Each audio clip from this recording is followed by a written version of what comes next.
On le sait, cette Coupe du Monde qui vient de débuter au Qatar ne va ressembler à aucune autre. Déjà pour nous autres Européens, les habitudes sont quelque peu bouleversées puisque la compétition se déroule en hiver.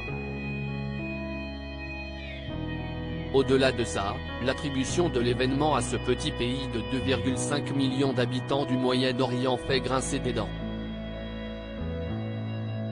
Beaucoup s'insurgent contre les conditions de travail des ouvriers sur les nombreux chantiers mis en place pour pouvoir accueillir le monde entier pendant un mois.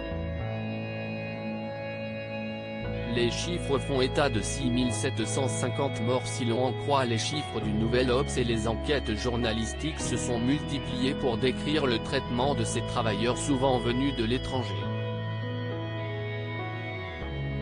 D'autres polémiques se sont abattues sur le Qatar, dont le prince détient le Paris Saint-Germain, et il a notamment été question du traitement des personnes homosexuelles dans le pays. L'homosexualité est considérée comme illégale dans le pays et plusieurs nations pensaient arborer un brassard arc-en-ciel pour venir en aide à la cause, mais la Fédération internationale de football association, FIFA, a fait pression pour que cela ne se fasse pas.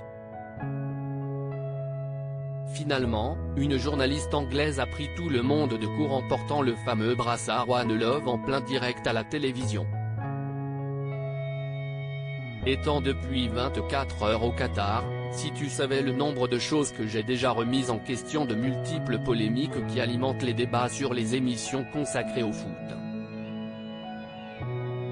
Sur le plateau de l'Afterfoot, Daniel Riolo a donné un avis qui va à l'inverse de ce que l'on entend ces derniers temps. Arrivé au Qatar en fin de semaine dernière, le compagnon de Géraldine Maillet a donné son opinion sur l'organisation de cette Coupe du Monde et il semble plutôt conquis.